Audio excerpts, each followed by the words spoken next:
اور یہ قربانی دیتے تھے اللہ کے رسول اپنی طرف سے، اور جو مسلمان قربانی نہیں کیے ان کی طرف سے۔ اس حدیث کو لے کے کچھ لوگوں نے کہا جو لوگ انتقال ہو گئے ان کی طرف سے قربانی دے سکتے، کوئی دلیل نہیں ہے۔ اللہ کے رسول صلی اللہ علیہ وسلم اگر ہوتا تو حضرت خدیجہ کی طرف سے قربانی دیتے، صحابہ کرام اپنے مرحوم والدین، والدہ، والد جو اسلام کی حالت میں انتقال ہوئے ان کی طرف سے قربانی دیتے، لیکن کوئی دیے نہیں، اس لیے موتا کی طرف سے قربانی دینے کا کوئی ثبوت نہیں ہے۔ عبداللہ بن مبارک رحمۃ اللہ علیہ کہتے ہیں نہیں جی، قربانی نہیں دینا چاہیے موتا کی طرف سے، اگر کوئی دیتا ہے وہ قربانی نہیں ہے، وہ صدقہ ہے۔ اعوذ باللہ من الشیطان الرجیم، بسم اللہ الرحمن الرحیم۔ ان الحمد للہ نحمده ونستعینه ونستغفره ونعوذ باللہ من شرور انفسنا ومن سیئات اعمالنا، من يهده اللہ فلا مضل له ومن يضلل فلا هادي له، واشهد ان لا الہ الا اللہ وحدہ لا شریک له، واشهد ان محمدا عبده ورسوله۔ اما بعد فإن خیر الحدیث کتاب اللہ وخیر الہدی ہدی محمد صلی اللہ علیہ وسلم، وشر الامور محدثاتها وكل محدثۃ بدعہ وكل بدعۃ ضلالہ وكل ضلالۃ فی النار۔ یقول سبحانہ وتعالی فی محکم تنزیلہ اعوذ باللہ من الشیطان الرجیم، بسم اللہ الرحمن الرحیم، والفجر وليال عشر۔ وعن ابن عباس رضی اللہ تعالیٰ عنہما قال قال رسول اللہ صلی اللہ علیہ وسلم ما من ایام العمل الصالح فيها احب الى اللہ من هذه العشر۔ قالوا ولا الجهاد في سبيل الله يا رسول الله؟ قال ولا الجهاد في سبيل الله الا رجل خرج بماله ونفسه ثم لم يعود بذلك من شيء۔ عن ابی ہریرہ رضی اللہ تعالیٰ عنہ قال قال رسول اللہ صلی اللہ علیہ وسلم من وجد ساعة ثم لم يضحي فلا يقربن مصلانا۔ حاضرین جمعہ اور خواتین اسلام، آج سے انشاءاللہ ٹھیک 15 دن کے بعد ہم لوگ بقرعید منانے والے ہیں۔ بقرعید سے پہلے بہت ساری باتیں ہوتی ہیں، اس لیے ان کو بتانا ضروری سمجھا۔ اللہ تعالیٰ فرماتے ہیں قسم ہے فجر کی اور 10 دنوں کی۔ 10 دن کون سے ہیں؟ ذی الحجہ کے 10 دن، ذی الحجہ کے 10 دن بڑے فضیلت والے، اس میں جو بھی نیکی کرتے ہیں اللہ کو بہت زیادہ پسند ہے۔ تو صحابہ نے پوچھا اللہ کے رسول یہ جو 10 دن ہیں، ابن عباس کی حدیث ہے، یہ جو 10 دن ہیں اس میں نیکی کرتے نا، اور دوسرے دنوں میں جہاد سے بھی زیادہ ثواب ملتا کیا؟ کہاں اس سے بھی زیادہ ثواب ملتا۔ اگر کوئی آدمی اپنی جان بھی مال بھی لے کے جہاد میں گیا اور سب اللہ کے واسطے قربان کر دیا تو اس کو زیادہ ثواب ملے گا۔ تو آنے والے 10 دن بڑی فضیلت کے ہیں، یہاں تک کہ رمضان کے جو آخری 10 دن ہوتے ہیں اس سے بھی زیادہ فضیلت ہے، اس کی اس سے بھی زیادہ فضیلت ہے یہ ذی الحجہ کے ابتدائی 10 دنوں کی۔ اس لیے اس میں زیادہ سے زیادہ نیکی کرنا چاہیے۔ جو بھی نیک کام کریں گے اللہ تعالیٰ اس کا ثواب بہت زیادہ دے گا۔ رمضان میں 10 دن ہیں اور 10 راتیں ہیں، قریب قریب سمجھو، تو راتیں رمضان کی افضل اور دن ذی الحجہ کے 10 دن افضل۔ تو رمضان میں کتنی نیکی کرتے ہیں، کتنی عبادتیں کرتے ہیں، ویسا ہی ذی الحجہ کی پہلی سے لے کر 9 تاریخ تک جتنی عبادت کر سکتے ہیں کرنا چاہیے۔ روزہ بھی رکھ سکتے، پہلی ذی الحجہ کو روزہ رکھے، اس کا روزہ رکھتے گئے البتہ کچھ علماء نے ہفتے کے دن روزہ رکھنے سے منع کیا ہے، باقی سب روزہ رکھ سکتے ہیں، کوئی اس میں فرق کی بات نہیں ہے، کوئی حرج نہیں ہے۔ وہ 10 دن بڑے افضل ہیں تو روزہ بھی رکھ سکتے ہیں۔ جو عرفے کا روزہ ہوتا ہے اس کے تعلق سے نبی کریم صلی اللہ علیہ وسلم سے پوچھا گیا کہ اللہ کے رسول عرفے کا روزہ رکھے تو کتنا ثواب ملے گا؟ کہا کہ سب 2 سال کے چھوٹے گناہ معاف ہوتے، اس سال کے بھی اور جو باقی آنے والا سال ہے اس کے، اتنا زیادہ ثواب ہے۔ 9 ذی الحجہ کو جو ہم روزہ رکھتے ہیں بہت اس کا ثواب ہے۔ پہلی ذی الحجہ سے بھی 9 تک مسلسل روزہ رکھ سکتے ہیں، لیکن ہفتے کے دن نہیں رکھنا چاہیے، یہ فرمایا نبی کریم صلی اللہ علیہ وسلم نے۔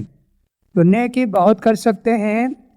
اگر کوئی آدمی ذی الحجہ کا چاند نظر آ گیا، تکبیرات پڑھے، اللہ اکبر اللہ اکبر اللہ اکبر، لا الہ الا اللہ واللہ اکبر اللہ اکبر وللہ الحمد، شروع میں 2 مرتبہ بھی بول سکتے اللہ اکبر، 3 مرتبہ بھی بول سکتے، اٹھتے بیٹھتے چلتے پھرتے تکبیر زیادہ سے زیادہ پڑھنا چاہیے، بہت فضیلت ہے اس کی۔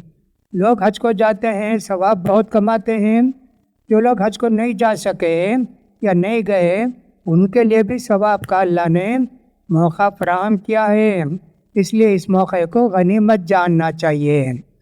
قرآن پڑھ سکتے زیادہ سے زیادہ، کم سے کم آپ 3 مرتبہ بھی قرآن ختم کر سکتے، نہیں تو 1 مرتبہ نہیں تو 2 مرتبہ ضرور قرآن ختم کرنا چاہیے۔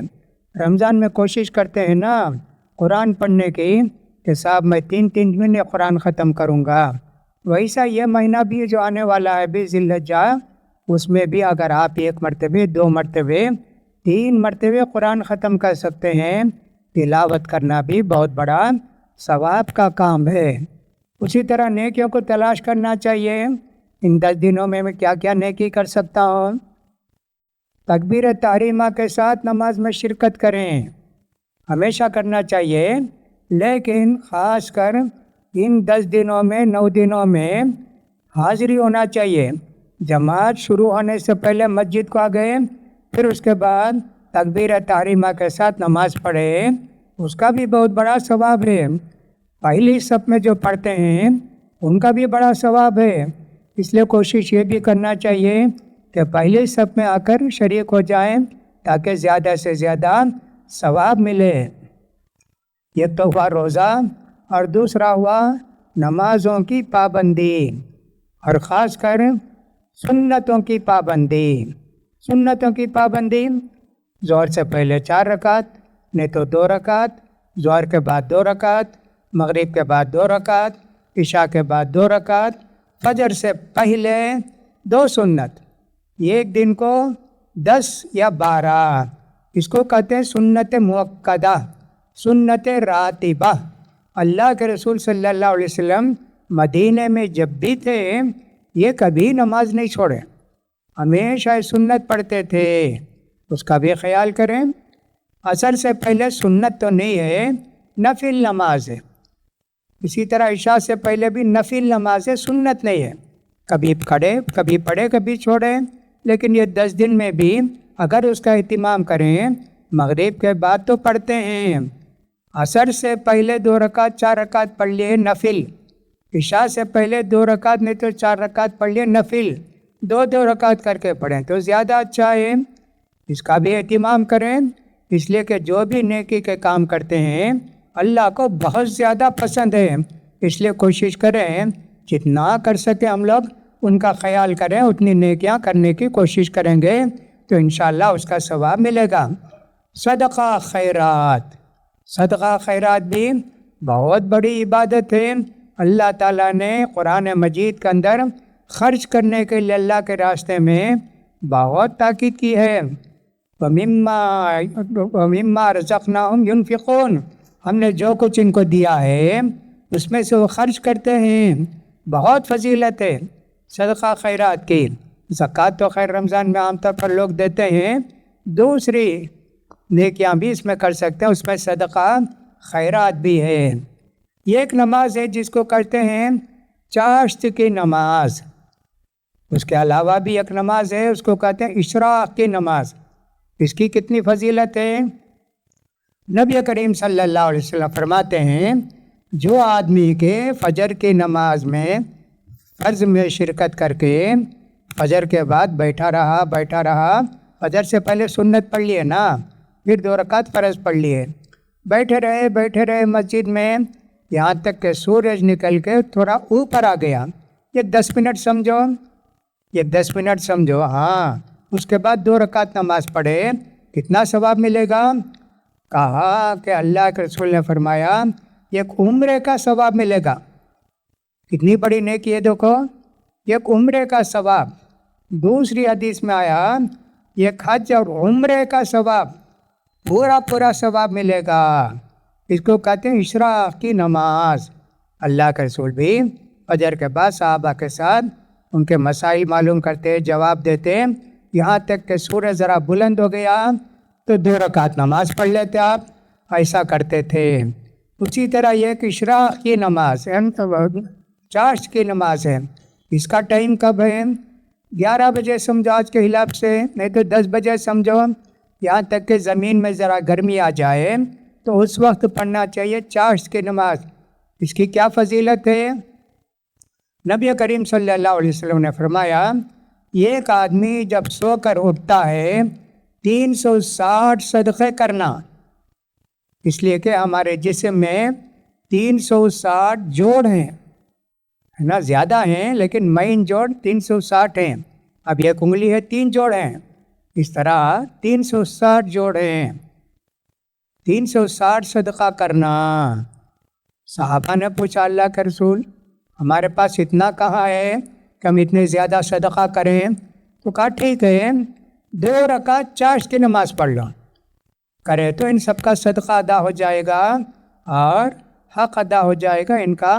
یہ بھی بہت بڑی نیکی ہے چاشت کی نماز، اس کو کہتے ہیں۔ تو نفل نمازیں بہت ہیں، تہجد بھی ہے ماشاءاللہ، بہت اللہ کی عبادت پسند تہجد کی نماز۔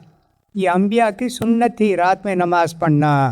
اللہ تعالیٰ نے تب نبی سے کہا یا ایھا المزمل قم اللیل الا قلیلا نصفہ او انقص منہ قلیلا۔ نبی رات میں نماز پڑھو، آدھی رات نماز پڑھو، نہیں تو آدھی رات سے کچھ کم پڑھو۔ تو نبی کریم صلی اللہ علیہ وسلم ہمیشہ تہجد پڑھتے تھے، سفر میں بھی شاید پڑھتے تھے، حدیث میں اس کا ذکر نہیں ہے، البتہ فجر کی سنت سفر میں بھی اللہ کے رسول پڑھتے تھے، باقی دوسری سنتیں نہیں پڑھتے تھے، اس لیے کہ قصر نماز پڑھتے سفر میں 2 رکعت پڑھتے، 4 رکعت کو 2 رکعت کر کے پڑھتے، لہٰذا تہجد کی بھی ایک بہت بڑی فضیلت ہے، لہٰذا اس کا بھی اہتمام کریں۔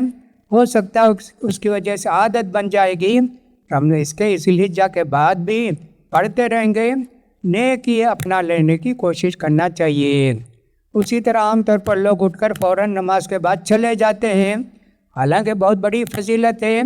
اگر کوئی تسبیح پڑھتے ہیں ماشاءاللہ، سبحان اللہ 33 مرتبے، الحمدللہ 33 مرتبے، اللہ اکبر 33 مرتبے، اور 1 مرتبہ لا الہ الا اللہ وحدہ لا شریک لہ لہ الملک ولہ الحمد وہو علی کل شیء قدیر، انگلیوں میں پڑھتے ہیں تو اللہ کے رسول نے فرمایا یہ انگلیاں بھی قیامت میں گواہی دیں گی، یہ بندہ اللہ تیرا یہ بندہ تسبیح پڑھتا تھا۔ اس طرح 100 مرتبہ تسبیح پڑھ لیتے ہیں ایک دن میں، ایک نماز کے بعد، کتنا ثواب ملے گا۔ نبی کریم صلی اللہ علیہ وسلم نے فرمایا جو آدمی کے ایک دن میں سبحان اللہ وبحمدہ 100 مرتبہ پڑھتا ہے تو کتنا ثواب ملے گا؟ بہت زیادہ ثواب ملے گا، اس کے سارے گناہ معاف ہو جائیں گے، اگرچہ کوئی سمندر کی جھاگ کے برابر ہوں اتنے گناہ معاف ہو جائیں گے۔ کتنا ٹائم لگتا ہے؟ تھوڑا ٹائم لگتا ہے، سبحان اللہ وبحمدہ 100 مرتبہ پڑھنا ہے، ٹائم بھی اس کے لیے نہیں، جو ٹائم چاہے آپ پڑھ سکتے ہیں، چلتے پھرتے بھی پڑھتے ہوئے جا سکتے ہیں، کتنا ثواب ہے۔ یہ بہترین نیکی کمانے کا موسم ہے، یہ 9-10 دن ہیں، تو اس میں اتنی فضیلتیں ہیں، اور بھی اس کے علاوہ بہت ساری فضیلتیں ہیں جو آدمی جو ہے ان کو تلاش کر کے ان کی عبادت ان کو کر سکتا ہے۔ بہت بڑی نیکیاں ہیں۔ اس مہینے میں ہم کو آنے والے مہینے میں زیادہ سے زیادہ نیکی کرنا چاہیے۔ ایک بات تو نبی کریم صلی اللہ علیہ وسلم نے فرمایا، اذا احل ہلال ذی الحجہ وعند ذبح فلا یاخذن من شعرہ وظفرہ شیئا۔ اگر کوئی آدمی قربانی کرنا چاہتا ہے اس کو چاہیے کہ چاند دیکھنے کے بعد ناخن بھی نہ کاٹے اور بال بھی نہ کاٹے۔ یہ دو باتیں اللہ کے رسول نے فرمایا۔ یہ کون کرے گا؟ جو قربانی کرنے والا ہے، گھر کا بڑا آدمی، وہ۔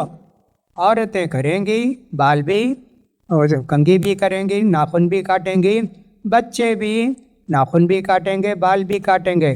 یہ آدمی جو گھر کا بڑا آدمی ہے، جو قربانی دیتا ہے، اس کے لیے ثواب ہے، یہ بھی ایک ثواب ہے۔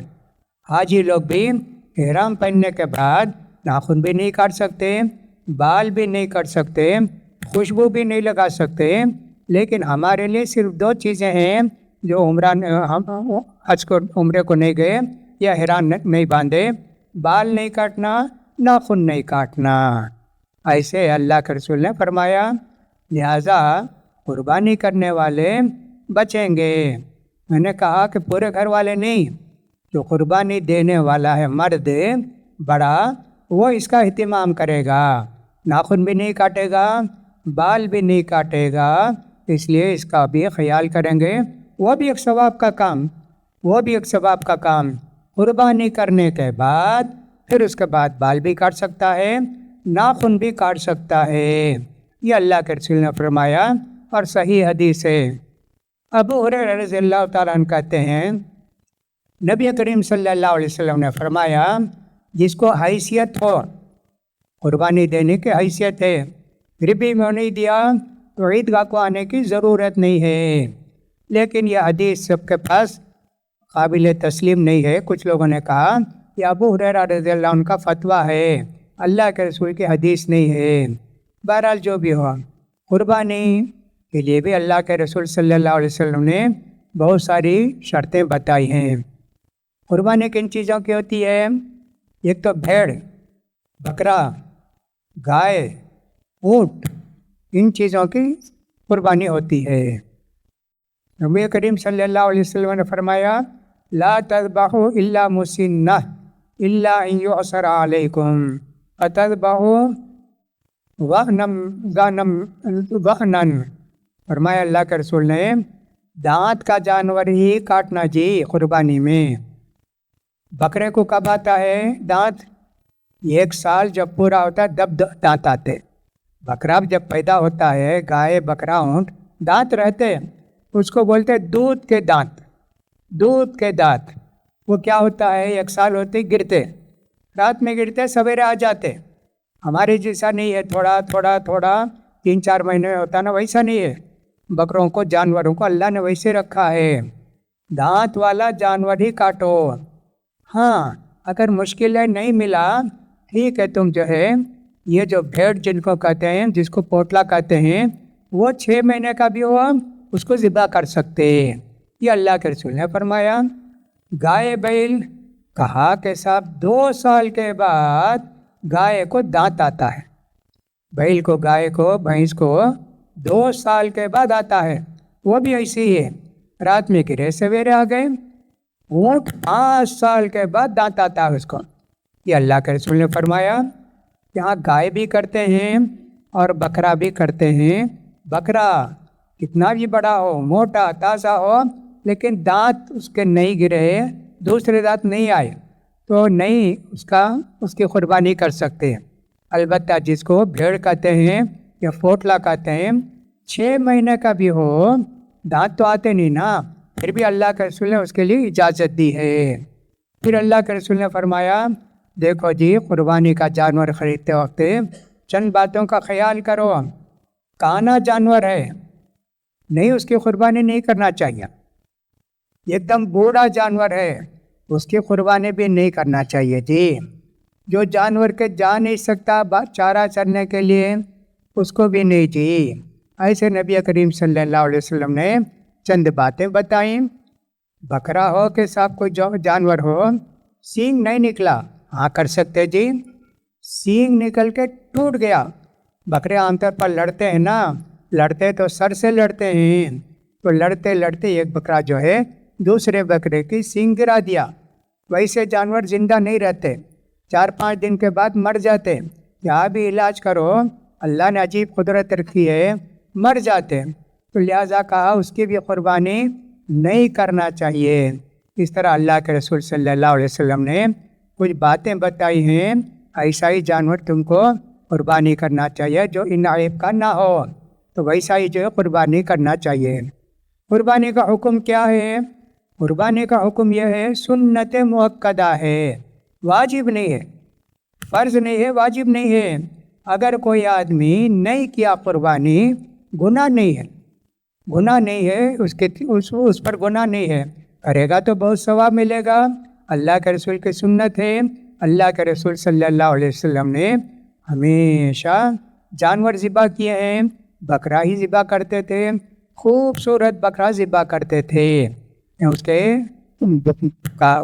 سفید رہے گا، تھوڑا آنکھ کے پاس کالا رہے گا، پاؤں کے پاس اس کے تھوڑا کالا رہے گا، ویسے بہت خوبصورت رکھتے ہیں۔ ویسے اللہ کے رسول صلی اللہ علیہ وسلم قربانی دیتے تھے، یہ قربانی دیتے تھے اپنی طرف سے اور اپنے گھر والوں کی طرف سے، اور یہ قربانی دیتے تھے اللہ کے رسول اپنی طرف سے، اور جو مسلمان قربانی نہیں کیے ان کی طرف سے۔ اس حدیث کو لے کے کچھ لوگوں نے کہا جو لوگ انتقال ہو گئے ان کی طرف سے قربانی دے سکتے، کوئی دلیل نہیں ہے۔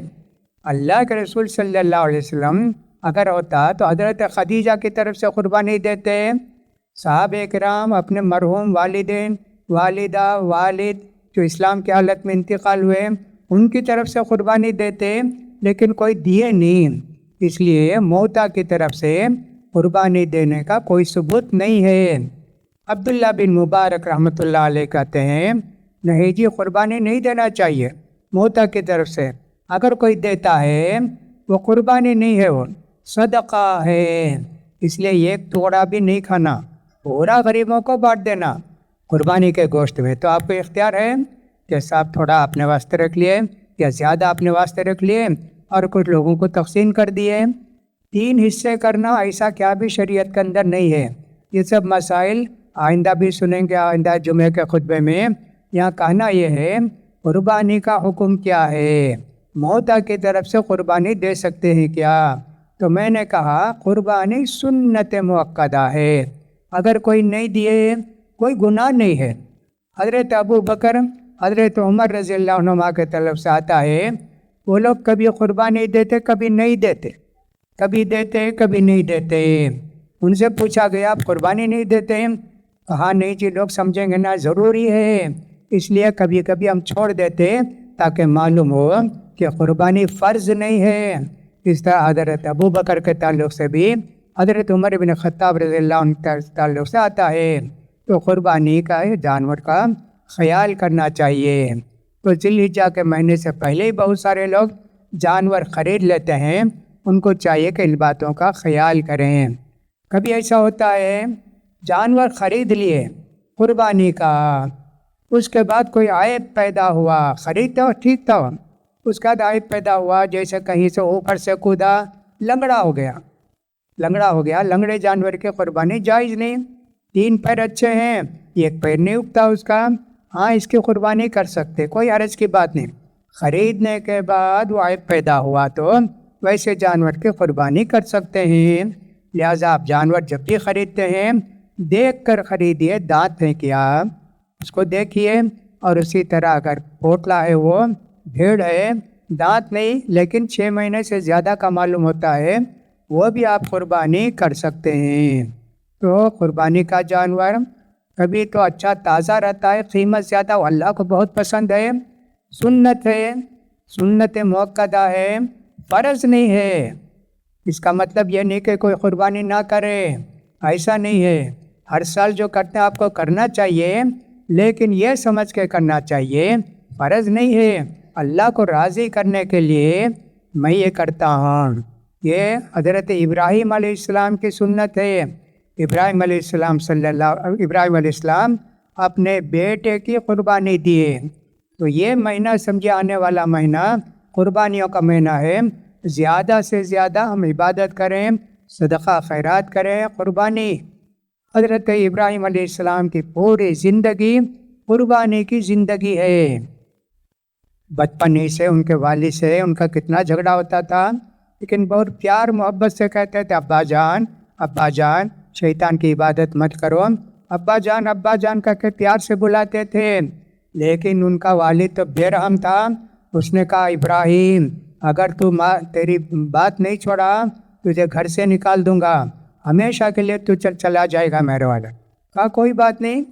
ابراہیم علیہ السلام عراق چھوڑ کے ملک شام کو آ گئے، اور وہاں انہوں نے دعا کی جاتے وقت اللہ مجھے نیک اولاد دے اللہ۔ اسماعیل علیہ السلام پیدا ہوئے، ہے نا، اسماعیل علیہ السلام پیدا ہوئے۔ آپ کی ایک بیوی تھی جن کا نام تھا سارہ۔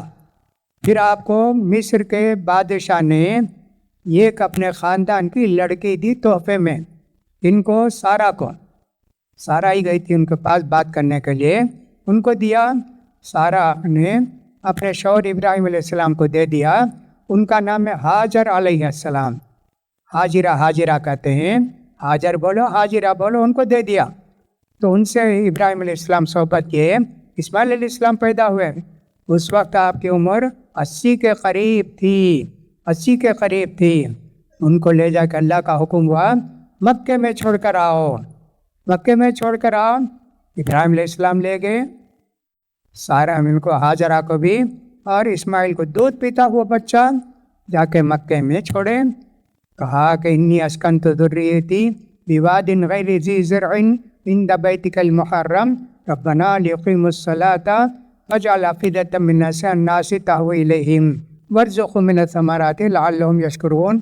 اللہ میں میری بیوی کو بھی یعنی ہاجر کو بھی اسماعیل کو یہاں لا کے چھوڑ دیا اللہ تیرے حکم سے، تیرے بزرگ گھر کے پاس۔ اللہ یہاں تو کوئی ہے نہیں، لیکن لوگوں کو کشش پیدا کر دے، سب مکے کو آنا۔ اسی لیے غریب بھی حج کو جانے کی خواہش رکھتا ہے۔ کوئی مؤذن ہے، کوئی مسجد میں جھاڑو دیتا ہے، پیسے جمع کر کے جاتا ہے جی حج کو جاتا ہے۔ اللہ ابراہیم علیہ السلام دعا کی نا فَجْعَلْ أَفْئِدَةً مِّنَ النَّاسِ تَهْوِي إِلَيْهِمْ، ان کے پاس یہ سب لوگ آئے مکے کو، آتے ہیں، حج کرتے ہیں، عمرہ کرتے ہیں، یہاں تک کہ حکومت کو پابندی لگانی پڑتی ہے، اتنا ہی کوٹا ہے تمہارے ملک کا، اس سے زیادہ نہیں آنا ہے۔ اس کی کتنی محبت پیدا ہوئی، ابراہیم علیہ السلام کی پوری زندگی قربانی کی۔ جب اسماعیل علیہ السلام ذرا بڑے ہوئے تو باپ بیٹے مل کر وہ کعبے کی دیوار اونچی کرے، پھر اس کا حجر اسود بھی رکھ دیے۔ ابراہیم علیہ السلام بار بار آتے تھے، یہاں تک کہ کھجور بھی اور پانی بھی ختم ہو گیا، بچہ دودھ کے لیے تڑپتے رہتا ہے۔ اس وقت حضرت ہاجر علیہ السلام صفا مروا پانی کے لیے دوڑی۔ مروا میں جب تھی تو دیکھا پانی ابل رہا ہے، فوراً گئی جا کے اس کو روک دیا، کہیں پورا پانی ادھر ادھر نہ چلے جائے، زم ٹک جا پانی، یہاں رہ جا۔ اس طرح انہوں نے کیا۔ پھر اللہ تعالیٰ نے کتنی ان کی قربانی کا بدلہ دیا جی، مکہ کتنا آباد رہتا ہے۔ اتنی روزی کی دعا کی ابراہیم علیہ السلام، روزی بھی ان کو ملتی ہے۔ تو یہ ہم کو ذی الحجہ کا مہینہ آتا ہے، ابراہیم علیہ السلام یاد آتے ہیں۔ اس لیے لے جا کے بسایا وہاں، لیقیموا الصلاۃ، تاکہ اللہ کے بندے یہاں نماز قائم کریں۔ اسی لیے تو اس وقت یہ بھی دعا کری، رب اجعلنی مقیم الصلاۃ ومن ذریتی، اللہ مجھے بھی نمازی بنا، اللہ میرے اولاد کو بھی نمازی بنا۔ اس طرح بہت ساری باتیں ذی الحجہ کے تعلق سے ہیں، اور بھی بہت ساری باتیں ہیں، آئندہ جمعے کے خطبے میں بھی آپ انشاءاللہ ان کو سنیں گے۔ اللہ سے دعا ہے کہ اللہ تعالی ہم سب کو آنے والے مہینے میں بھی ابھی سے زیادہ عبادت کرنے کی توفیق نصیب فرمائے، اللہ تعالیٰ عبادتوں کا شوق نصیب فرمائے، اللہ تعالیٰ ہم کو زیادہ سے زیادہ ثواب کمانے کی توفیق نصیب فرمائے، اللہ ہمارے گناہوں کو معاف فرما دے، اللہ تعالیٰ اس مہینے آنے والے مہینے میں ہم کو زیادہ سے زیادہ عبادت کرنے کی توفیق نصیب فرمائے۔ اقول قولی ھذا واستغفر اللہ لی ولکم ولسائر المسلمین فاستغفروہ انہ هو الغفور الرحیم۔ الحمد للہ رب العالمین حمدا کثیرا طیبا مبارکا فیہ۔ اللہم صلی علی محمد وعلی آل محمد کما صلیت علی ابراہیم وعلی آل ابراہیم انک حمید مجید۔ اللہم بارک علی محمد وعلی آل محمد کما بارکت علی ابراہیم وعلی آل ابراہیم انک حمید مجید۔ ربنا آتنا فی الدنیا حسنۃ وفی الآخرۃ حسنۃ وقنا عذاب النار۔ ربنا اغفر لنا ولإخواننا الذين سبقونا بالإيمان ولا تجعل في قلوبنا غلا للذين آمنوا ربنا إنك رؤوف رحيم۔ اللهم انصر من نصر دين محمد صلى الله عليه وسلم وجعلنا منهم، واخذل من خذل دين محمد صلى الله عليه وسلم ولا تجعلنا منهم۔ اللهم اعز الإسلام والمسلمين، اللهم اعز الإسلام والمسلمين واخذل الكفرة واليهود والنصارى والمشركين، اللهم دمر ديارهم، اللهم شتت شملهم ومزق جمعهم وخالف بين قلوبهم وانزل بهم بأسك الذي لا ترده عن القوم المجرمين۔ اللهم انصر إخواننا المسلمين في كل مكان وانصرهم على اليهود والنصارى والمشركين والهنادك المتطرفين۔ اللهم إنا نجعلك في نحورهم ونعوذ بك من شرورهم، اللهم اكفناهم بما شئت، اللهم اكفناهم بما شئت، اللهم اكفناهم بما شئت۔ عباد اللہ رحمنی ورحمکم اللہ، ان اللہ یأمر بالعدل والإحسان وإیتاء ذی القربى وینہی عن الفحشاء والمنکر والبغی یعظکم لعلکم تذکرون۔ اذکروا اللہ یذکرکم وادعوہ یستجب لکم ولذکر اللہ تعالی اعلی واولی واجل واہم واکبر۔